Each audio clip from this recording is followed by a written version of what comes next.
from darkness to light. In the Gospel according to Gospel of John 9 verses 1 to 41, Jesus Christ encounters a man who had been blind from birth. This man had never seen the light, never seen the face of another person, and perhaps his whole life had been lived in darkness.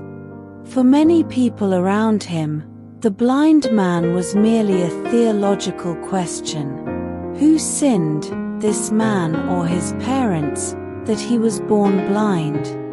They looked at his suffering and turned it into a discussion about blame. But Jesus looked at him in a completely different way.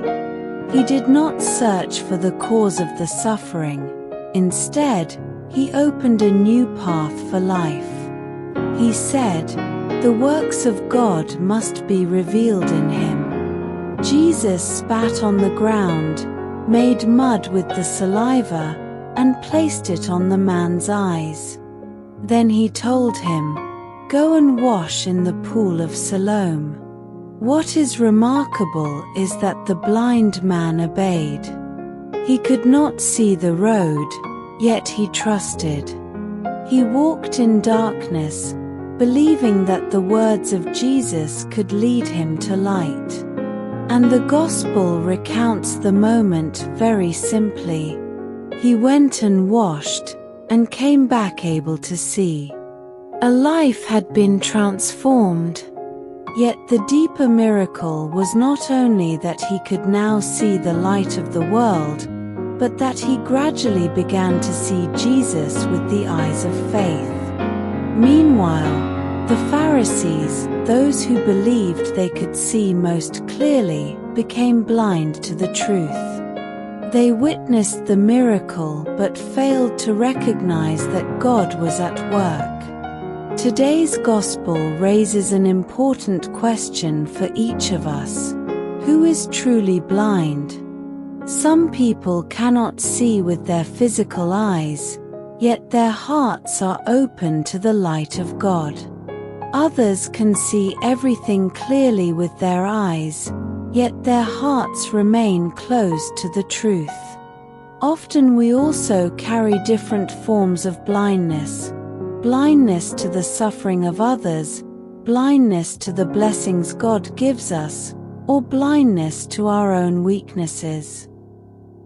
Jesus still passes through our lives every day. He still desires to touch the darkness within our hearts and lead us toward the light. But like the blind man in the Gospel, we must have the courage to trust and to walk. Sometimes that journey begins with a very small step, opening our hearts, listening deeply, and allowing God's light to shine into the darkest places within us. For when the light of God touches a human life, we do not only see more clearly, we begin to live more truly. Prayer. Lord Jesus, many times I believe that I can see clearly, yet my heart is still filled with darkness.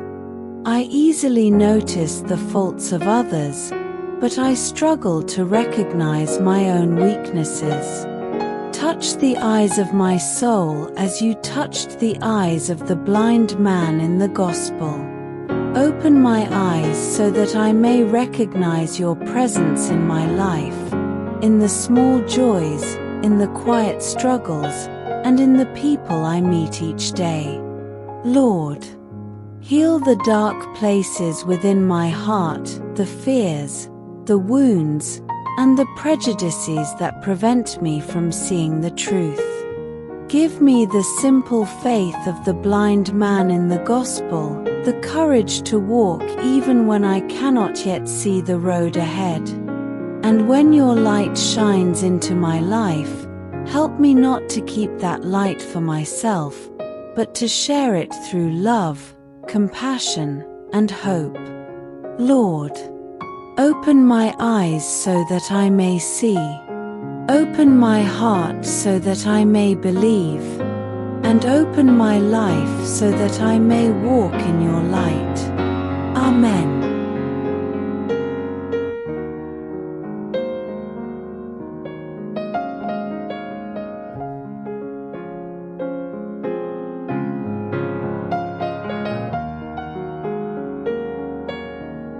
A walk into the light. In a small town in the Midwest, there lived a woman named Emily. She had been struggling with depression and a sense of failure for years. After a series of personal setbacks, losing her job, a falling out with a close friend, and the illness of a loved one, Emily felt trapped in a darkness she could not escape. Some days, she would simply stay in her room, avoiding people and responsibilities, feeling as if the light of the world had abandoned her. One afternoon, a colleague invited Emily to attend a local church service. At first, she hesitated. She had long believed that people like her, broken, struggling, lost, were not welcome. But something in her heart whispered that she needed to try. During the service, the Gospel reading was from Gospel of John 9 verses 1 to 41, the story of the man born blind whom Jesus Christ healed. Emily listened intently as the priest described how the blind man obeyed Jesus' instructions to wash in the pool of Siloam, even though he could not see the path. Emily felt a strange resonance. It was as if the story was written for her. After the service, she walked slowly to the front of the church and knelt in silent prayer. She whispered her fears, her doubts, and the pain that had been pressing on her heart for so long.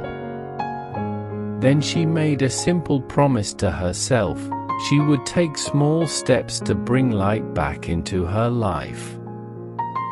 She began by reconnecting with her estranged friend, volunteering a few hours at a local shelter, and seeking therapy. Each act was a small step, much like the blind man stepping into the pool, not knowing what the outcome would be but trusting the process. Months later, Emily reflected on how her life had slowly changed. She still faced challenges, but the darkness no longer consumed her. She had begun to see the world and herself in a new way. She realized that faith and trust, like the blind man's obedience, could illuminate even the darkest corners of life. Emily's journey reminded her that true sight comes not only from physical eyes but from a heart willing to trust, obey, and embrace the light of God. She discovered that sometimes the first step into the unknown, taken with faith, can transform a life completely. Her experience became a quiet testimony for her friends and family that even in our deepest struggles, God is present, ready to guide us from darkness into light, if only we are willing to take that first trusting step.